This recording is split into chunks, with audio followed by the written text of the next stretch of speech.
Selamat mendengarkan podcast ini. Di pertemuan Selasa yang lalu, saya sudah menjelaskan bahwa adalah mudah untuk mewariskan dari generasi ke generasi kekristenan yang menjadi agama, telah melembaga menjadi agama atau keberagamaan. Dan hal itu sudah sukses terjadi atau sukses berlangsung. Di balik keberhasilan dan kesuksesan ini, saudara, ada manuver kuasa kegelapan yang mensukseskannya. Yang membuat pewarisan kekristenan sebagai agama mulus terjadi atau mulus berlangsung. Biasanya, saudara sekalian, kekristenan sebagai keberagamaan ditandai dengan seremonial atau ritual atau liturgi. Dan itu mudah diwariskan. Kalaupun ada perubahan-perubahan, ada modifikasi, itu tidak sulit dilakukan, saudaraku. Tidak sulit. Biasanya kekristenan yang menjadi keberagamaan, itu kekristenan yang memiliki standar kelakuan baik atau hidup menurut norma umum. Atau norma yang memang dikenal di dalam Alkitab, dalam kehidupan bangsa Israel yang berdasarkan 10 perintah Allah atau dekalog. Keberagamaan, saudara sekalian, itu juga ditandai dengan dominasi tokoh. Jadi peran pemimpin agama dominan di dalam kehidupan umat. Ini terkait dengan liturgi, sebab liturgi dapat berlangsung kalau ada pemimpin liturgi. Dihadiri pemimpin liturgi atau yang dikenal secara umum sebagai pemimpin spiritual. Kalau di dalam lingkungan Kristen yang namanya pendeta. Kalau kekristenan sebagai jalan hidup tidak mudah terwariskan. Dan inilah yang telah dipotong oleh kuasa kegelapan supaya tidak terwariskan. Kekristenan itu jalan hidupnya Tuhan Yesus yang harus diwariskan dari generasi ke generasi. Ya, bukan jalan hukum. Kalau bangsa Israel mewariskan keberagamaan sebagai agama samawi yang memiliki tools hukum Taurat maksud saya dengan segala sanksinya, itu bisa berlangsung dalam proses penerusan dari satu generasi ke generasi yang lain. Dan itu bisa terpelihara. Karena telah tertulis. Nah, kekristenan kalau menjadi keberagamaan ya tentu mudah diwariskan dari generasi ke generasi. Tetapi kalau kekristenan sebagai jalan hidup, bagaimana orang percaya harus menjalani hidup seperti yang Yesus jalani, itu tidak mudah. Karena setiap masa, setiap waktu, setiap zaman, itu tantangannya berubah-ubah. Tetapi kehidupan seperti yang diselenggarakan, yang digelar, yang dimiliki oleh Tuhan Yesus harus tetap eksis. Tidak boleh berubah. Nah, ini yang sulit. Kalau hanya mengubah liturgi tidak terlalu sulit. Lalu norma hukum itu pada umumnya semua agama mirip atau sama. Bahkan filsafat pun memiliki irisan yang sama dengan hukum norma umum. Dominasi tokoh, tentu saja karena agama biasanya diwarnai dengan dominasi tokoh. Di mana tanpa tokoh maka tidak bisa digelar hidup keberagamaan itu. Jadi terkait dengan liturgi tadi, setiap liturgi upacara agama maksudnya harus ada yang namanya tokoh. Supaya liturgi itu, seremonial itu menjadi sah, valid. Jadi validitasnya, keabsahannya itu karena ada pemimpin upacara. Tuhan Yesus berkata bahwa ibadah Bagi umat perjanjian baru itu menyembah Allah dalam roh dan kebenaran. Nah, ini penting sekali. Sudah bukan keberagamaan tapi jalan hidup dalam roh dan kebenaran, saudara. Dan ini tidak mudah diwariskan.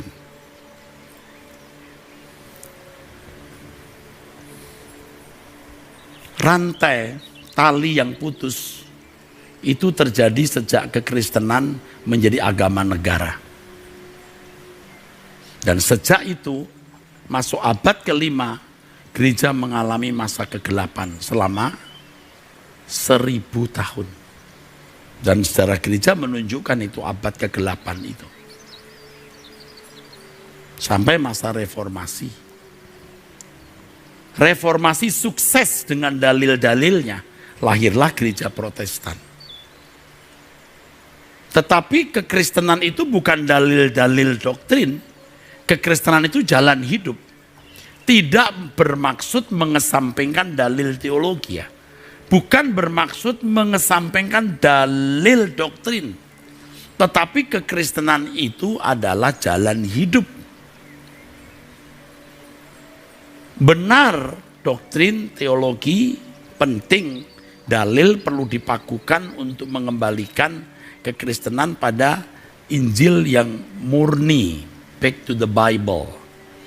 Tetapi kita harus tahu fokus inti daripada kekristenan, fokus atau inti dari Bible, Alkitab pada diri Yesus. Jangan sampai gagal pada tujuan. Jadi saudara mau berteologi, mau punya banyak dalil bagaimanapun yang argumentatif, sekuat apapun, seteguh apapun, kalau tidak membuat manusia segambar dan serupa dengan Allah, yang modelnya adalah Tuhan Yesus, itu berarti kekristenan gagal dicapai. Nah, masalahnya lagi, seperti Yesus itu bagaimana? Berulang-ulang saya mengatakan, saudaraku. Dan harus saya katakan terus, apa? Sikap, tindakan, perilaku yang dalam segala hal sesuai dengan pikiran dan perasaan Allah. Itu kekristenan. Ini berarti setiap individu harus berurusan dengan Allah. Setiap individu harus bersentuhan dengan Allah.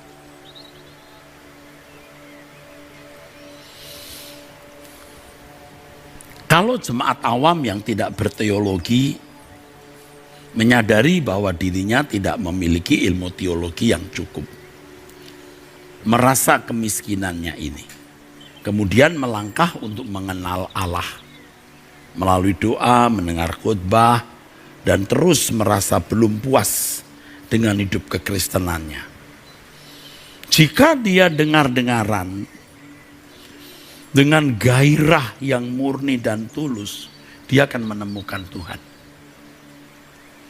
Sebaliknya seorang yang merasa mengenal Allah karena segenggam ilmu teologi yang dia miliki, dia terparkir di situ.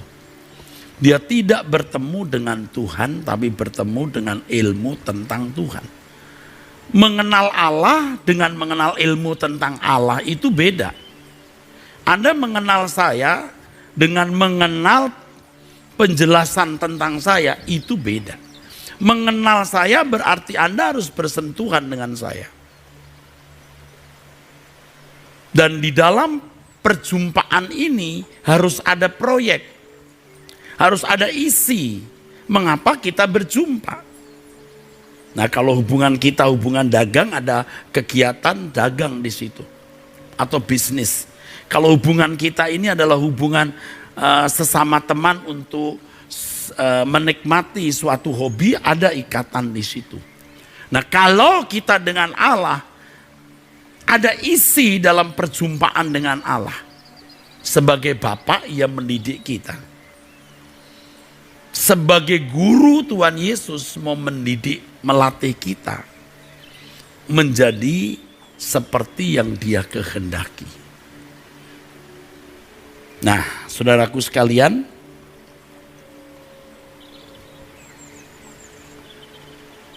Jangan merasa puas dengan hidup kekristenan yang saudara sudah capai. Nah, penyesatan yang luar biasa yang sukses sekali oleh kuasa kegelapan. Ketika orang Kristen diparkir dalam hidup keberagamaannya. Ke gereja rajin, tidak melanggar hukum atau norma umum, memiliki pendeta, apalagi punya kedekatan dengan pendeta. Ini kalau jemaat, ya, mensupport pendeta, ya, sesat ya, terparkir dalam keberagamaan seperti ini. Kalau seorang pelayan Tuhan, dia terparkir dengan menjadi pemimpin liturgi, merasa jadi wakil antara jemaat dan Tuhan, lalu bermoral baik, terparkir di situ. Kekristenan itu jalan hidup, artinya bahwa ibadah kita sesungguhnya bukan seremonial, tetapi seluruh perilaku hidup. Melayani Allah itu sesungguhnya melayani perasaannya. Jangan bicara dulu mengenai liturgi, syair pujian, fluktuasi nadanya, doksologi dalam kebaktian dan lain-lain. Setiap kata yang kita ucapkan itu merupakan ibadah. Apakah ucapan yang kita lontarkan dari bibir itu menunjukkan penghormatan, penghargaan kita kepada Allah atau tidak? Perlakuan kita terhadap orang lain, apakah menunjukkan sikap hormat kita kepada Allah atau tidak? Ya memang orang bisa saja menyalahkan kita atau saling menyalahkan. Ya itu mah umum, wajar. Tunggu saja nanti di pengadilan Tuhan. Jadi kita tidak usah beradu argumentasi, betototan, ribut di situ. Tapi di sini saudaraku, ibadah yang sejati itu mempersembahkan tubuh sebagai korban yang hidup, kudus dan yang berkenan kepada Allah. Ya, itu di dalam Roma 12 ayat 1. Ya. Ibadah yang sejati, latreuo. Kata yang sama digunakan oleh Tuhan Yesus di Lukas 4 ayat 8.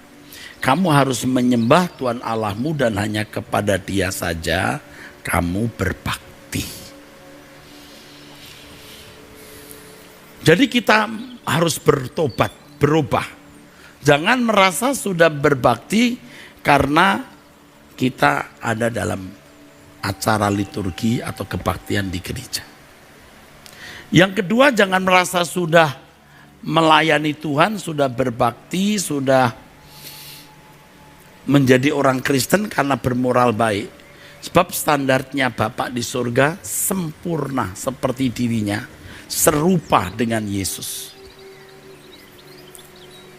Lalu yang ketiga, mestinya orang Kristen makin hari, makin tua, tidak tergantung siapapun, tidak tergantung pendeta, tidak tergantung pemimpin spiritual manapun. Dia bisa langsung bertemu dengan Tuhan. Banyak orang Kristen yang membutuhkan konseling. Gereja menyediakan konselor-konselor. Tapi ada saat di mana orang Kristen itu tidak cari pendeta, tidak cari konselor. Dia harus langsung konseling dengan Tuhan. Jadi kalau gereja terus menyediakan seakan-akan setiap masalah harus selalu ada konselor. Waduh, itu pembodohan saudara. Sampai mati konseling terus. Ngeri saudara. Mesti gereja harus mengajarkan di satu level kehidupan rohani, orang Kristen tidak lagi membutuhkan konselor. Dia yang jadi konselor. Nah, kekristenan menjadi jalan hidup. Kalau orang menjalani hidupnya Tuhan Yesus dan tidak didistorsi, tidak dirusak oleh keberagamaan. Jadi di sini kita menemukan kenyataan yang memang susah dikatakan, tetapi harus dikatakan bahwa ketika kekristenan menjadi keberagamaan, dia merusak, mendistrak kekristenan, saudara. Ia mendistrak kekristenan. Ini kalau dalam ilmu dagang jadi monopoli. Ada kartel. Ya. Bahaya itu. Seakan-akan ada satu lembaga yang bisa menjadi biro di mana umat bertemu dengan Tuhan. Padahal mestinya umat itu bisa langsung bertemu dengan Tuhan. Gereja dengan perangkat pelayanannya hanya menjadi mentor sementara. Sekaligus tentu manusia-manusianya di dalam gereja itu menjadi teladan, saudaraku.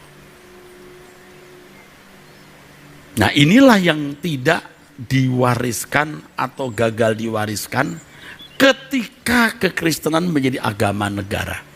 Sehingga yang diwariskan adalah agama Kristen, bukan kekristenan itu sendiri.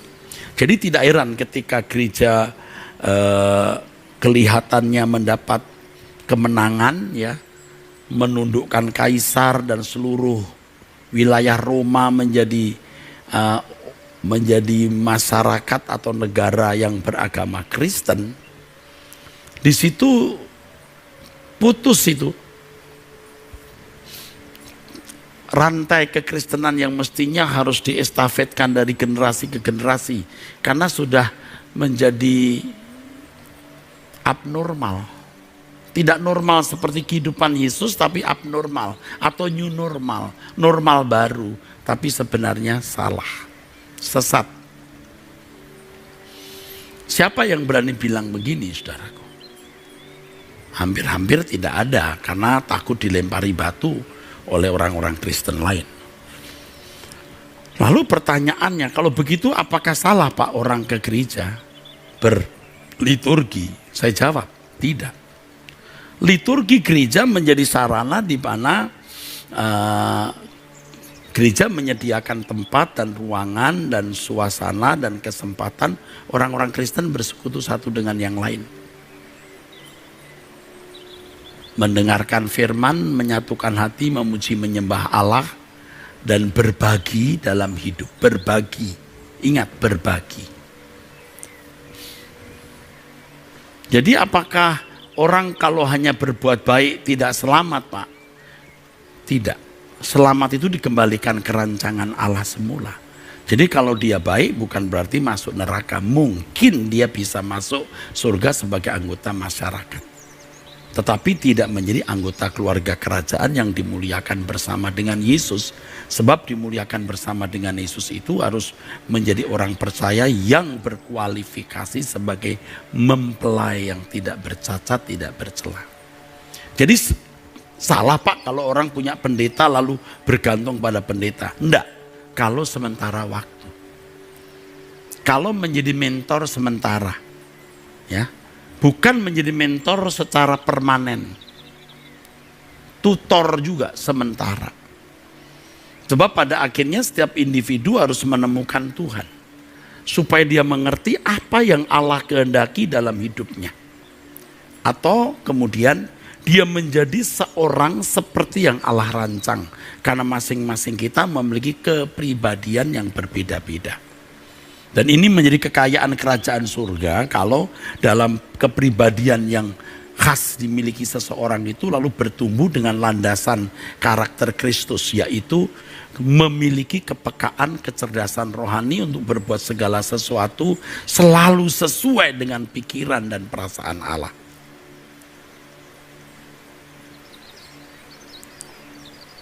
Dengan karakternya orang Jawa, karakternya orang Manado, karakternya orang Tionghoa, karakternya orang Ambon, karakternya orang Irian, karakternya orang Medan.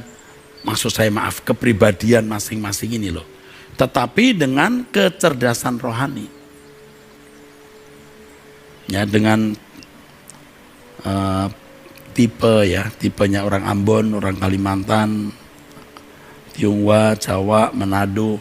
Tapi memiliki karakter Kristus, artinya kemampuan berbuat segala sesuatu selalu sesuai dengan pikiran dan perasaan Allah. Dan betapa luar biasanya sosok-sosok ini, saudara. Sesama orang Ambon saja sudah beda kepribadiannya, saudara. Sesama orang Manado pun juga beda. Sesama orang Tionghoa sama orang Medan juga beda. Sesama orang Batak masing-masing juga beda. Tetapi itu kekayaan kerajaan Allah. Nah, mestinya gereja itu mengolah makhluk-makhluk agung ini yang disebut manusia untuk menjadi manusia sesuai rancangan Allah semula.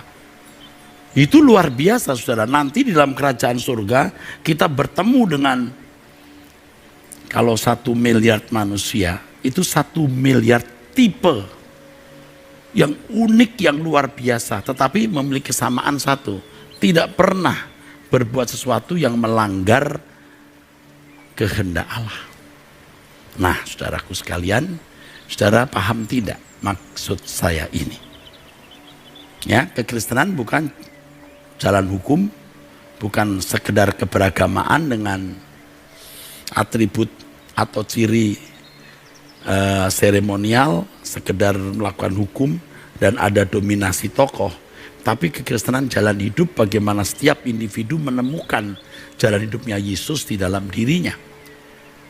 Ya, bisa melakukan segala sesuatu selalu sesuai dengan pikiran perasaan Allah dan menjadi kepribadian yang unik, yang unik, yang khusus, yang khas, yang tidak sama dengan orang lain. Nah, kita mestinya kembali ke sini. Saudara bisa melihat bagaimana orang-orang Kristen yang terparkir dengan keberagamaan tadi, dan menurut sebagian besar mereka atau hampir semua orang Kristen itu standarnya tetap ke gereja, kalau tidak offline ya bisa online, dan online sekarang lebih enak katanya, tidak perlu harus pergi, cukup di rumah ya. Tidak sedikit kebaktian sambil makan kacang, pakai celana pendek dan seterusnya. Ya, saya tidak mempersoalkan pendek atau panjang sebenarnya, tapi kalau sikap hati benar, maka sikap tubuhnya pun juga benar. Orang Kristen yang puas dengan kelakuan yang baik, ia tidak memiliki rasa takut, kecuali dia belajar suara kebenaran bahwa yang dituntut adalah sempurna seperti Bapa, baru dia gentar ketika melihat hidupnya jauh dari apa yang dimaksud dengan Tuhan Yesus sebagai sempurna seperti Bapa, dan memiliki perasaan krisis. Tapi tidak banyak orang Kristen yang memiliki perasaan krisis seperti ini, karena perasaan krisisnya itu tertuju atau diisi oleh hal lain, oleh banyak masalah yang terjadi. Dan hari ini banyak orang Kristen yang tertawan dalam kebodohan. Dikit-dikit itu akan pendeta, seakan-akan pendeta itu punya nomor WhatsApp khususnya Tuhan, seakan-akan pendeta itu lebih sakti kalau berdoa. Akhirnya mereka tidak mencari Tuhan dengan sungguh-sungguh. Itulah sebabnya jam 5 pagi saya mengajak saudara berdoa. Saya mempersilahkan Anda punya pengalaman pribadi untuk bertemu dengan Tuhan. Setelah itu lupakan saya, atau saya nanti pulang duluan. Anda sudah saya bawa mengenal Tuhan. Bagaimanapun Tuhan memakai manusia. Ya seperti saya ini sebagai pelayan saudara. Tapi tidak selamanya saudara bergantung ke saya. Ya banyak orang berkata kalau Pak Eras meninggal dunia lalu bagaimana ini? Loh, ya enggak apa-apa, yang penting saudara bertemu dengan Tuhan. Dan tentu saja kita berdoa kalau saya dipanggil Tuhan, ada orang menggantikan saya sebagai pelayan Tuhan yang benar-benar membawa jemaat kepada Kristus. Nah, saudara mengerti ini? Ya. Banyak orang Kristen yang sebenarnya, kalau saya gunakan kata menyimpang itu baik atau sopan, tetapi itu tidak jujur. Yang jujur adalah yang benar sesat. Dari tempat saya ini ke Bogor 60 km. Lalu dipandang 20 km sudah sampai Bogor. Memang ke arah Bogor tapi hanya sampai Cibubur. Dikatakan menyimpang bisa. Tapi sesat lebih baik. Kenapa? Tidak sampai Bogor. Apalagi ternyata ke Tangerang. Bukan ke selatan, tapi malah ke arah lain. Ke arah barat. Waduh, lebih rusak lagi. Apalagi kalau ke arah utara, nyemplung di laut.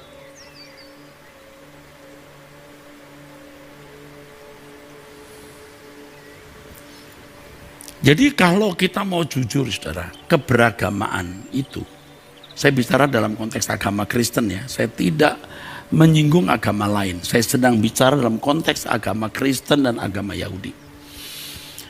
Agama Kristen yang telah membuat wajah baru kekristenan, itu mendistrak kekristenan yang sejati, merusak. Merusak itu saudaraku. Merusak, ya.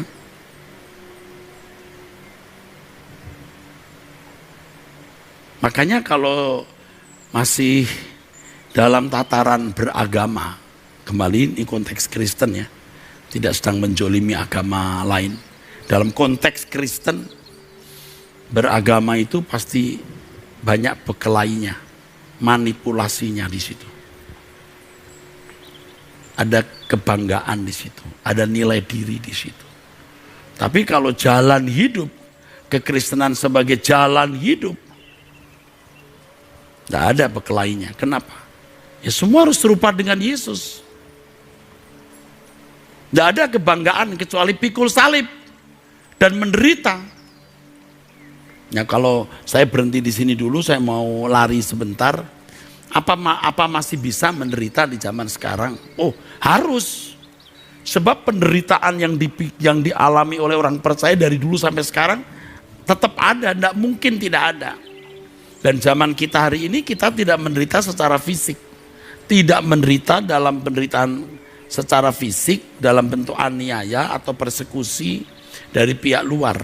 Walaupun ada juga yang mengalami hal itu, tetapi prosentasenya kecil. Penderitaan yang kita alami adalah ketika kita mempertahankan kekristenan yang sejati dengan tidak mengikuti jalan dunia dan membunuh hasrat-hasrat pribadi yang sudah terlanjur melekat di dalam diri kita, hasrat-hasrat dalam daging kita, nafsu kita sudah terlanjur melekat karena kita dari kecil juga telah menerima asuhan dari dunia. Itu penderitaan.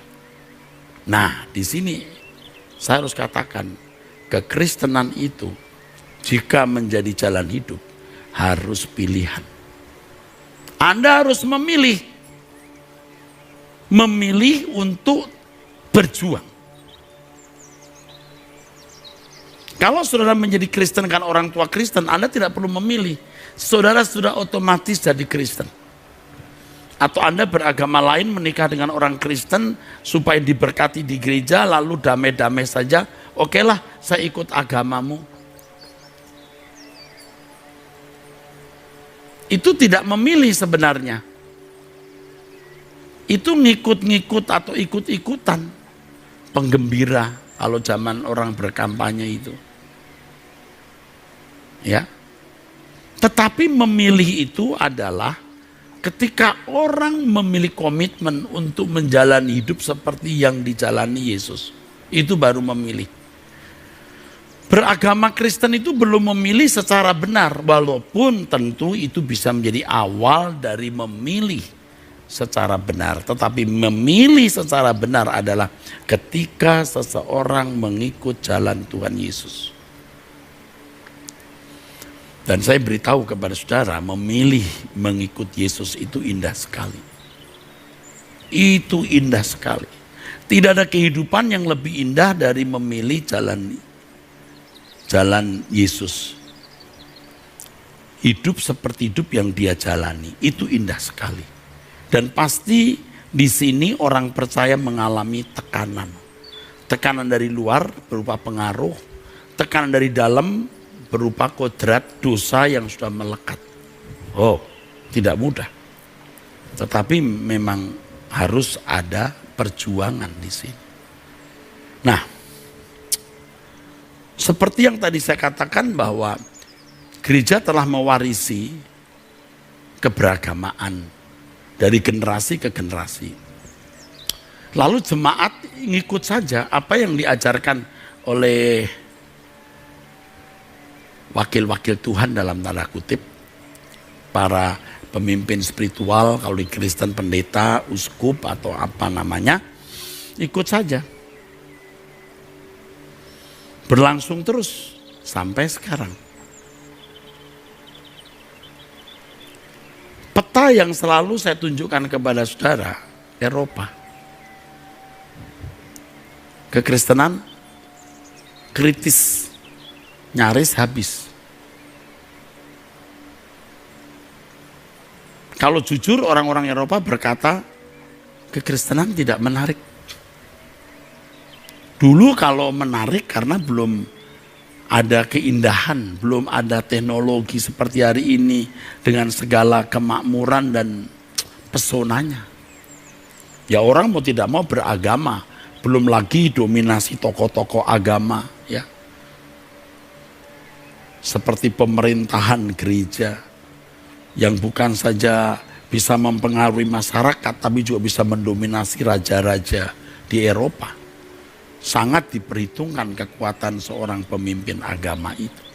Tapi hari ini masyarakat Eropa berkata kekristenan tidak menarik. Kami tidak membutuhkan Tuhan. Sebab tanpa Tuhan kehidupan langsam berjalan. Mereka mengeliminir Tuhan dan ternyata mereka bisa eksis tanpa Tuhan yang katanya berkuasa, ajaib dan lain-lain itu. Dan sukses kuasa kegelapan. Nah kalau di Asia ini keberagamaan memiliki peran di dalam kehidupan masyarakat. Agama apa saja. Agama apa saja subur. Agama apa saja.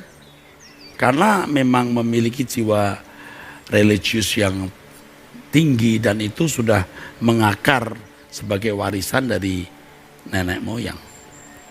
Tetapi kalau kita lihat anak-anak muda sekarang, zaman milenial, mereka lebih tertarik dengan penyanyi Eropa, penyanyi Korea. Mereka lebih tertarik dengan budaya Barat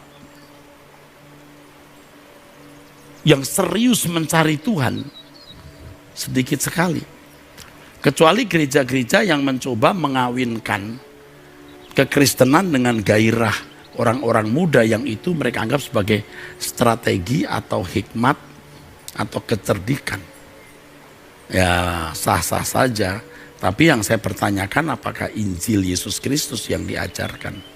Jangan sampai titik tertentu nanti anak-anak muda ini begitu usianya lewat 40 tahun sudah tidak mau jingkrak-jingkrak lagi lalu berkata apa? Boring. Kekristenan hanya begini, tinggalkan. Tetapi kalau saya tetap pada prinsip saya. Kami ini Truth ID tetap dalam prinsip. You mau ke surga? You mau tinggalkan dunia? Walaupun you muda, kita tantang tinggalkan dunia. Ayo langit baru, bumi baru, hidup tidak bercacat, tidak bercelah. Tidak ada kompromi. Nah, orang di sekitar saya ada yang berkata, kalau begini Pak, nggak ada orang mau ikut. Tidak usah sekarang, dari dulu juga diragukan apakah apa yang diajarkan Yesus bisa diikuti. Tidak usah orang muda, orang tua pun nggak ada yang ikut. Apalagi masa aniaya, siapa yang mau? Tetapi Tuhan tetap menyisakan orang-orang tertentu. Jangan karena kita takut orang muda tidak ikut, kita kemudian mendegradasi atau membuat merosot nilai kekristenan. Sehingga orang tidak menemukan kekristenan yang berkuasa, yang tidak membuat seseorang menang melawan dunia. Harus berani dengan kekristenan yang murni, biar masih muda, supaya menang. Dan saya sudah menemukan orang-orang muda yang berani ini, walaupun jumlahnya tidak banyak. Tapi lebih baik begitu.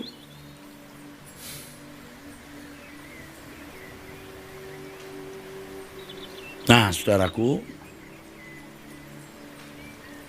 penderitaan itu harus kita alami, tidak bisa tidak. Lalu siapa orang yang mau menderita di tengah-tengah dunia yang egois mau menikmati seindah-indahnya dunia ini? Tetapi kita harus memilih. Menjadi pilihan. Kalau Paulus mengatakan di Filipi 3 ayat 6, 7, 8, 9, aku melepaskan semuanya dan menganggapnya sampah supaya aku memperoleh Kristus, itu pilihan. Itu pilihan, saudaraku.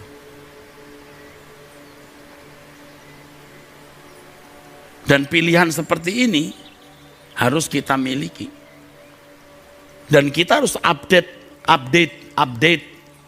Kita harus update tiap hari pilihan tersebut. Jadi kita harus mengupdate pilihan kita. Aku memilihmu Tuhan. Aku mau ikut jejakmu Tuhan Yesus. Saya membayangkan kalau saya hidup pada zaman Yesus, lalu saya bisa menjadi salah satu murid Tuhan Yesus, betapa indahnya. Betapa indahnya. Tetapi ternyata hari ini aku bisa memiliki keindahan seperti itu. Walaupun aku dan kamu tidak hidup di zaman itu. Tapi kita bisa ikut Tuhan Yesus di zaman kita. Dengan kualitas yang tidak berbeda dengan kualitas murid-murid. Yaitu ketika kita mau mengenakan hidupnya. Hidup seperti hidup yang Yesus jalani. Meninggalkan kemuliaan, saudara. Melepaskan semua hak. Ya, berjuang untuk bagaimana selalu menyenangkan hati Bapak. Menemukan rencana apa yang Bapak berikan kepadaku untuk ku penuhi. Nah, kalau anak-anak muda yang sudah mengerti kebenaran seperti ini gak akan sembarangan memilih jodoh. Tidak akan cepat-cepat juga memilih jodoh. Kalaupun dia menikah, dia membangun tim untuk bekerja bagi Tuhan. Bukan sekedar punya cinta dan menikmati cinta, punya seks dan menikmati libido. Dan untuk orang-orang muda yang cinta Tuhan dengan benar, berani punya prinsip tidak menikah pun tidak masalah. Jadi kalau sampai ada orang Kristen, orang muda pacaran dengan agama lain, itu sudah kartu mati. You pacaran dengan orang Kristen saja kalau itu belum waktunya, itu saja juga sudah salah, apalagi sampai pacaran dengan orang beragama lain. Itu kartu mati. Itu ketidaksetiaan, totally ketidaksetiaan. Itu salah satu ciri contoh dari orang yang tidak menghormati Allah Bapa. Saya mengajak saudara memilih Tuhan. Dan pilihan kita itu harus selalu kita update setiap hari. Aku memilihmu Tuhan. Dan kita bisa benar-benar bisa meninggalkan dunia dengan segala kesenangannya. Baru-baru ini karena saya sering nyanyi, ya, lalu saya bangun pagi nyanyi, sampai saya punya masalah dengan tenggorokan. Bukan karena panas dalam atau bukan karena ada sakit, tapi karena maksa. Dari pengalaman saya juga dan pengalaman orang, makan kencur itu bisa menyembuhkan atau mengobati atau meringankan luka atau sakit di leher. Saya lakukan dan ternyata benar. Tapi makan kencur itu hal yang gak suka, gak enak. Tapi aku memilih makan. Makanya orang yang melihat saya di sekitar saya bisa bertanya, kok begitu rupa Pak, kok seperti enak. Trust. Nggak enak, tapi aku tahu ini menyembuhkan, aku makan. Aku tahu ini menyembuhkan, aku makan. Ada langkah-langkah yang lain untuk menjaga kesehatan juga, olahraga, tidak menyentuh makanan yang bisa membuat tubuh kita tidak sehat. Itu juga dibutuhkan keberanian, saudara. Itu memilih. Kita memilih. Aduh, rasanya malas untuk berolahraga, enak duduk-duduk, mendengarkan musik atau tiduran. Tapi kalau kita mau memiliki tubuh sehat, ya mau. Itu pilihan. Ikut Tuhan Yesus itu memilih. Aku memilih kerajaan surga. Aku memilih hidup seperti hidup yang Dia jalani. Aku mencari wajah Tuhan sampai aku benar-benar menemukan Tuhan. Seperti yang Ayub katakan, bukan kata orang, tapi aku sendiri mengalami Dan sekarang kalau kita mau tahu dan tanya dengan jujur, banyak jemaat belum bertemu dengan Tuhan. Belum. Malangnya mereka tidak sungguh-sungguh mau menemukan Tuhan. Bagaimana mau menemukan Tuhan? Pembicara pendetanya pun juga hanya orang-orang yang punya ilmu teologi, tidak bertemu Tuhan. Jadi banyak orang ikut Yesus tapi nggak ikut hidupnya Yesus. Itu omong kosong. Mengaku ikut Yesus, beragama Kristen. Kalau ikut hidupnya Yesus itu beda. Saya juga sering katakan baru-baru ini ya kepada orang, kamu jangan ikut Erastus, kamu ikut hidupnya Erastus. Ikut hidupku nak. Ya tidak semua orang tentu percaya saya, ada saja mencari kesalahan saya. Ya enggak apa-apa, tunggu saja di pengadilan, bukan mau ribut. Kita tunggu di pengadilan. Tapi orang-orang yang dekat saya, yang kenal hidup saya, ya saya harus berani berkata, ikutilah teladanku, ikut hidupku, jangan hanya ikut aku, ikut Erastus enak. Ini ya perhatikan ke kita bisa punya hidup dan lain-lain. Ikutilah hidupku, aku pun ikut hidupnya Yesus. Bukan hanya ikut Yesus dalam bungkus menjadi orang beragama Kristen. Jadi beragama Kristen itu sama dengan mengikut Yesus. Tetapi ikut hidupnya Yesus. Nah, itu bukan keberagamaan, tapi jalan hidup saudaraku. Dan itu pilihan. Dan tiap hari harus diupdate. Sehingga dunia menjadi benar-benar tidak menarik lagi bagi saudara. Dan saudara terus mengembangkan sukacita yang tertumbuh pada Tuhan dan kerajaannya. Dan jika kita lakukan itu dengan setia, kita menjumpai Tuhan. Ada satu pertanyaan dari Anda bertanya Alkitab menjawab yang mungkin beberapa waktu ke depan, beberapa hari ke depan akan rilis dan bisa dibaca di YouTube. Seorang pemuda yang berkata, Om saya kadang-kadang itu bingung, Tuhan tuh ada enggak ya? Saya sering ikut suara kebenaran melalui Truth ID, tapi ada pertanyaan, Tuhan itu sebenarnya ada enggak? Itu pertanyaan yang jujur, dan semua kita rasanya dulu pernah mengalami hal itu. Lalu saya katakan kepadanya, dulu juga saya meragukan Tuhan. Sampai saya mau membuktikan Tuhan itu ada atau tidak. Ketika ada gelas yang memiliki leher panjang untuk minum anggur itu patah. Saya mau sambung dan membuktikan Tuhan ada enggak. Saya tempelkan tanpa lem, tanpa media lain, hanya nempel saja begitu. Saya tutup pakai serbet yang warna merah kotak-kotak. Dulu ada serbet yang kotak-kotak itu. Lalu saya angkat tangan, saya berkata, Tuhan kalau engkau ada, buktikan bahwa engkau ada. Sambungkan gelas ini. Saya melakukan ini ya sekitar tahun 1977-76 gitu. Masih muda sekali. Dan saya masih ingat waktu itu saya sudah mengalami pertobatan di usia remaja saya. Dan saya masih ingat di mana saya bertobat. Di gereja, di GPIB.